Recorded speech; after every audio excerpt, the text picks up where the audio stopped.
What's going on, everybody? My name is Michael Weir, and today we are talking about a brand new M Night Shyamalan movie, Knock at the Cabin. Now, from the very first trailer I saw for this movie, I was hooked. I was excited about this movie. I was so excited that I threw it on my most anticipated movies of the year list, and I knew this had to be a movie that I saw on opening night. So last night I went to the theater and I saw Knock at the Cabin on opening night. And it was M Night Shyamalan, so I was waiting for that Shyamalan twist. And I waited, and I waited, and I'm still waiting. Let's do the review. There is nothing more flawed and perfect in this world than our family. Please make a choice. Always together. Always together. I will ask for the last time. Will you make a choice?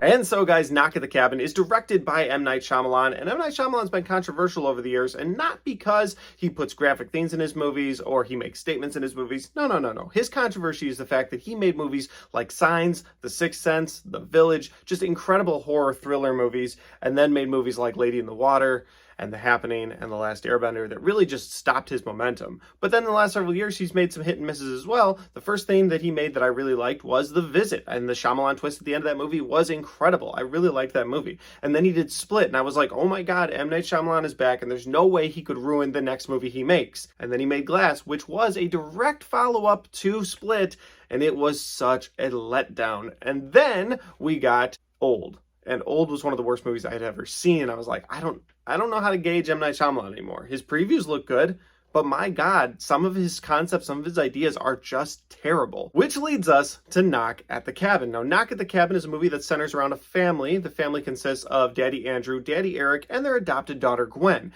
And they're out at this cabin enjoying a beautiful weekend getaway when all of a sudden there's a knock at the cabin door. And outside the cabin door, there are four strangers, and they say, we need to come in, we need to talk to you to try and prevent the apocalypse from happening. Of course, upon hearing this, the family, who's dealt with people who harassed them in the past for being gay, automatically assume, well, okay, this is just another harassment or people that are trying to harm us, so no, we're not letting you in. And because they tell them that, well, then they break into the house, they tie them up, and they say, listen, here's the deal.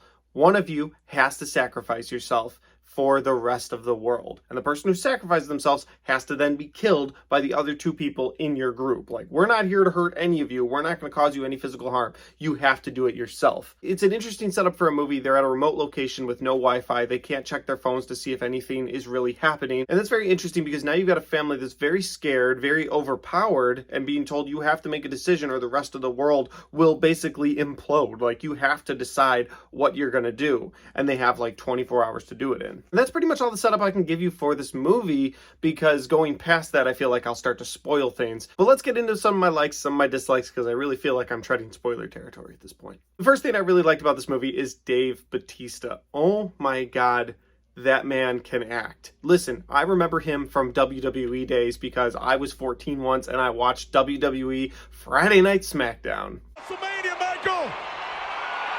Batista! And then, of course, he made the transition over to Hollywood and became Drax. And oh my God, Drax the Destroyer is one of the funniest Marvel characters that's ever been created. Literal metaphors are gonna go over his head. Nothing goes over my head. My reflexes are too fast. And then most recently, we've gotten some serious roles from him. And I think this dates back, honestly, it dates back to Blade Runner 2049, when he has a very short appearance in that movie, but it's a very heartfelt appearance. And then most recently we got Glass Onion, and while it's not a very heartfelt appearance in Glass Onion, it's done really well. And now we got him in Knock at the Cabin, and it is such a heartfelt performance. You believe every word that he says. After watching this movie, I think Dave Bautista is one of the best actors working today. He's physically imposing. He's got a fantastic acting career going now with comedy and whatever the hell he was in Glass Onion, and then this. Like, he's got acting chops. It's incredible to watch Dave Bautista act. And I'm just gonna throw in there really quick, it was really nice to see Rupert Grint back. I don't want to go into much for his story because it's a spoiler. The more I say, it's a spoiler. So I'm just going to say it was nice seeing Rupert Grint back in something. And the final thing that I'll say that I really liked about this movie is that the story was very engaging and it was very interesting the entire time. I really liked how this movie kept you on the edge of your seat and also made you emotional for all of the characters in this movie. Like, not just the people that were being held captive in the cabin, but you actually started to understand the four people that thought that the apocalypse was coming. Like, you understood where their motivations were, and you understood that they weren't bad people. They were were just literally thinking they needed to stop the end of the world from happening. Getting into dislikes, I feel like it's a little bit of spoiler territory, so I'm going to throw a spoiler sign up there. If you don't want to be spoiled by anything in this movie, you might want to check out at this point. Hit that like button. Don't forget to come back and finish this.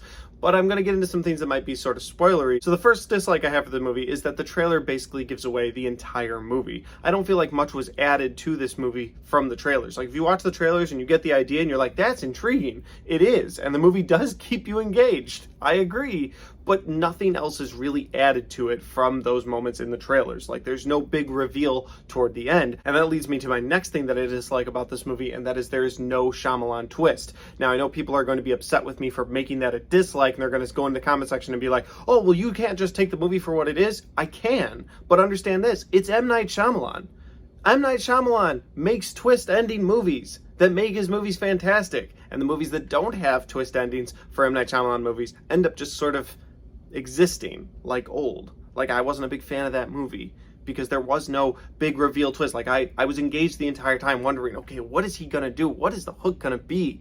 And there was none. And that's what this movie did. The movie was engaging the entire time, but then when you get there, it was what it was. It told you what it was up front, and there was no twist ending. And for M Night Shyamalan, for me, that's a letdown. And that really leads me to my final dislike of this movie, and that is I don't think there's any rewatchability. And what I mean by that is that I went and saw this movie last night, and it was what it was, sort of one and done for me personally, and now I really I don't have any interest in going back to the theater or buying this as soon as it comes out. Like, it's M. Night Shyamalan, and the movies of his that work for me the best personally are the movies that have that Shyamalan twist, that hook ending that you're like, I can't believe I didn't see that coming. He does such a good job doing that. But when he decides to not do that, it takes the rewatchability right out of his movies. But I'm not trying to just hate on this movie. I really did have a fun time while I was watching this movie, and Dave Bautista's performance was excellent, and I think you should go see it just for that. But with all that said, guys, that's my review. Those are my thoughts for Knock at the Cabin. If you enjoyed this review, don't forget to hit the like button. If you want your friends to see this review, hit the share button. You can share it to all the different social media platforms.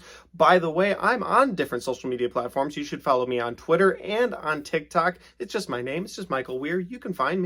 And finally, guys, if you haven't subscribed yet, make sure you do that by hitting the subscribe button. I've got a lot of content coming your way. February has Ant-Man and Cocaine Bear, and we're talking about both of them right here on this channel. Thanks for watching. I'll see you next time.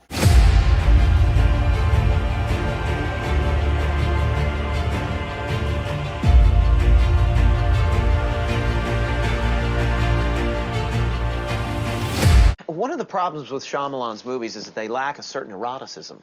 What if we were to bring an incredibly hot but skeptical female lab partner into the mix?